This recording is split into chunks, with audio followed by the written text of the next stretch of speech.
Welcome to HUD's Housing Choice Voucher Overviews. This video provides an overview of HUD's two-year tool.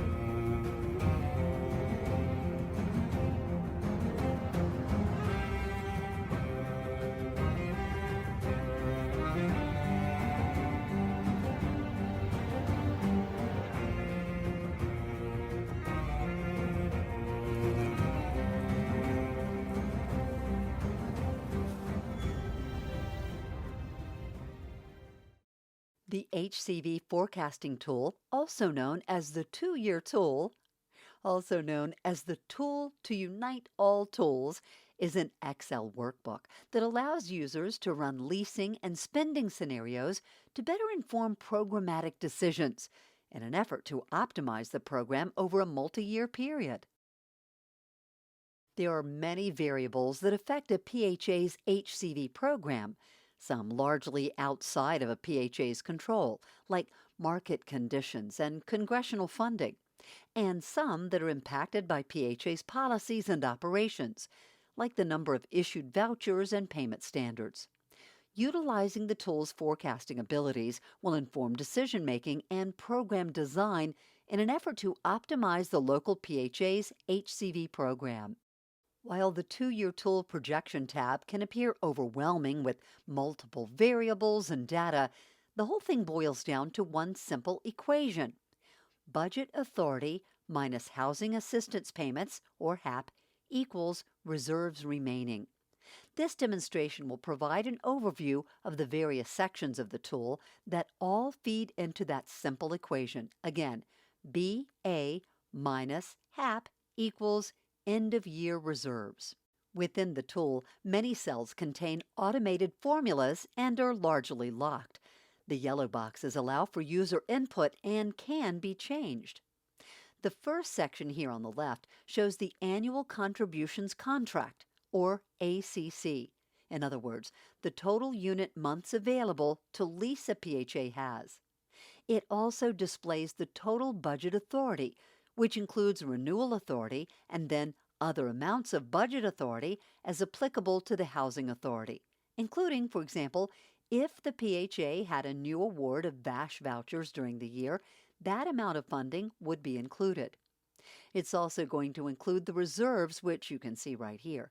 There's a separate section over here to the right that will dive into reserves. As a reminder, reserves are made up of two pieces: the amount that HUD holds, or HUD held reserves, and then the amount that the PHA holds, or the PHA held restricted net position, or RNP.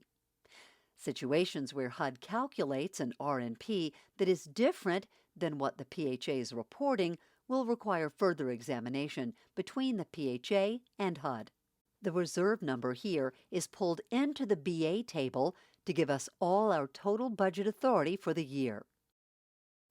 Continuing with the budget authority component, the funding proration section will display how much money is available in the following year, which is based on congressional appropriations. This amount is going to feed into Year 2 funding. This section is where a PHA can review and update proration levels, and depending on time of the year, this estimated inflation number in cell M9 will feed into the amount of money that's available next year via the increased proration. The rate increases the amount of money for Year 2. Please see a separate HCV funding overview video for more detail. Summarizing, the funding section here on the left, the proration section here. Below, we have a bit more detail on reserves, which again feeds into the funding, and the last inflation piece here. Note, depending on when in the year one is using the tool, an estimated Year 2 inflation will also be included to provide a more accurate estimate of Year 2 funding. Now we turn our attention to the spending piece of the projection tab. As previously mentioned, a PHA's budget authority minus HAP is what the PHA has left at the end of the year. The spending amount is essentially composed of how many families are served multiplied by the per unit cost, or PUC. The key variables included on the expense side include success rate, which is the rate at which an issued voucher turns into a lease. The following section is for turnover rate, which is how many people leave the program annually. Please note, both topics have separate videos in this series. The section on time from issuance, which displays how quickly successful participants lease up. Scrolling down, this section is where most of the analytical work by the user occurs within the two-year tool. As previously discussed, the BA section is largely HUD populated. This table of the tool displays the program variable sections that were just discussed and essentially shows the spending. On the left is the time frame. We have the unit months available, or UMAs, in each month, and then we have the actual unit months leased, or UMLs, and actual HAP, which a PHA inputs based on actuals. Then we have a section on vouchers issued or projected to be issued in column F. These are going to be vouchers that are on the street right now, as well as future issuances. This number will have the above-mentioned success rate and time of issuance rates applied to it. Column G shows other planned additions and reductions, which comes into play if, for example, the PHA absorbs ports. A PHA would enter them here. When a PHA knows exactly how many families and which month leasing will occur, those families should be recorded in column G. The difference between column F and column G is that column F has the success rate and the time from issuance to HAP rates applied to it, while column G will lease up immediately in the number that's entered. You can see column H, new leasing from issue vouchers, is going to take the amount issued in column F. Apply that success rate we saw up above and the time from issuance to HAP and have them lease up appropriately. Then we have the attrition rate above applied to the program in column I, and we see families leaving the program. Column J shows UMLs, either actual, as we saw on the left, or projected when actuals don't yet exist. Similarly with HAP, if a PHA knows an actual HAP, it's going to show up over here in column K. And if the actual HAP is unknown, the tool will project it by taking the projected UML multiplied by the per unit cost. A PHA can update the projection trend in column M. If there's nothing entered, it's going to use the last actual, which in this case would be $1,724. But in this example, we're projecting about an $8 a month increase. These calculations and updates tie back to our original formula of budget authority minus HAP equals end-of-year reserves for the PHA, which is displayed in the summary section in the top right corner of the projection tab. The tool also has a floating summary box with the summary outcome that automatically updates as the PHA updates the bottom variables. The summary section displays key pieces at the end of the year, for example, UMLs over UMAs, to make sure a PHA doesn't overlease on an annual basis. A PHA can gauge the rate of spending and how much it has left to adjust its plan for rate of future voucher allocation more effectively. Let's review how it all fits together. Remember, the left side displays the budget authority. We can see that the total budget authority for the year is $315,440,043, which again is right here, minus the spending, which you can see here in cell K35, is $310,108,784, gives us the amount we haven't spent, or projected year-end reserves of $5,331,250. $259, which can be seen here in the floating table and can be seen here in cell P10.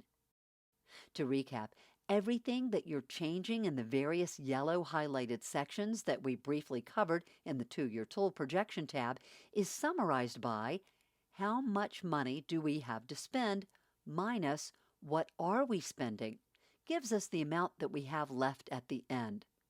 This equation drives how we set our targets and try to maximize how many families we're serving while minimizing rent burden, all while not overspending or overleasing. Let's highlight a few other features within the tool. We mentioned earlier that PHAs can adjust the per unit cost. Here in column M, there's a tab called PUC RB, or the Per Unit Cost and Rent Burden Analysis tab. This tab takes a look at the per unit cost trend over the past year and the current year to date and provides a graph to see which direction a PHA is headed and make decisions based on trend. For example, it's going up about $3 a month. Do you think the trend will continue? There's information on subsidy standards comparing where the housing authority is in comparison to its peer group. Scrolling right, there's information related to rent burden and where the PHA is compared to the country. Lastly, we display some notices pertaining to payment standard adjustments and some information on potentially opting into small area FMRs. The tool also has a tab that will show you years 3 and 4 that can be used for long-term planning or can be beneficial in certain situations. For example, PHAs may be operating in part of the year where final funding isn't known, or PHAs are potentially still operating during a continuing resolution. In these instances, taking a look at year 3 can essentially be considered year 2 at that point in time to help analyze spending and make plans for any adjustments. This tab looks just like the projection tab. Same sections as we saw before, however, it just looks at the following years after the projection tabs, years 1 and 2. Some PHAs will have this PBV RAD tab available that dives into the metrics based on PHA reporting for the project-based voucher program, as well as the subset of that program, the RAD program.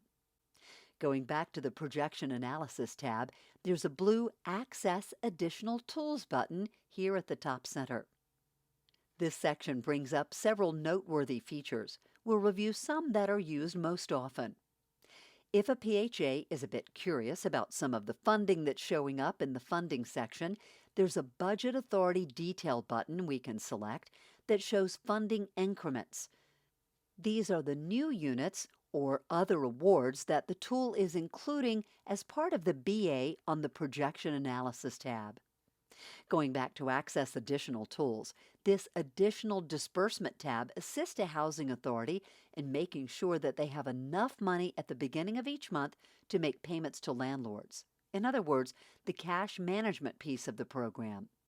The Financial Management Center uses this tab to assess situations of concern where it may seem as though a PHA needs additional disbursement of budget authority to be able to make sufficient payments to landlords. This video discussed the years 3 and 4 tab that can also be accessed here.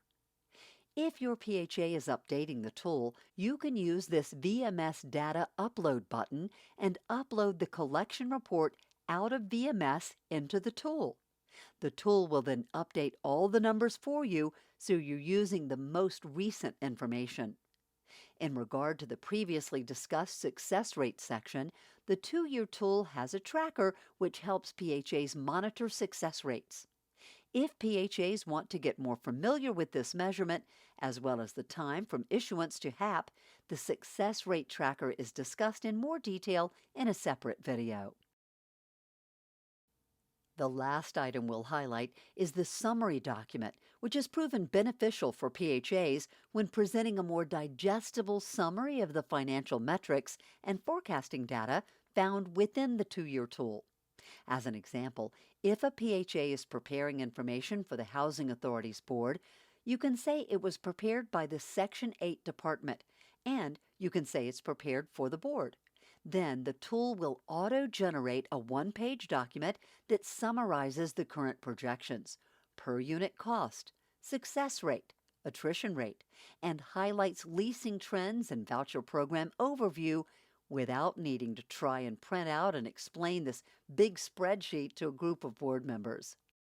Lastly, if you need to laugh after all of this exhaustion, you can click on this disclaimer button, all of which is completely true. In conclusion, the two-year tool is an invaluable resource for PHAs. The tool provides data and analysis to aid the PHA in program decision-making in an effort to optimize housing choice voucher utilization. Effective voucher utilization ensures stable funding in subsequent program years and, more importantly, maximizes the number of low-income families assisted while balancing family rent burden. This concludes the presentation on HUD's two-year tool overview. Please check out the full series of webinars to learn more about the basics of the Housing Choice Voucher program. Be sure to check out our related videos linked below.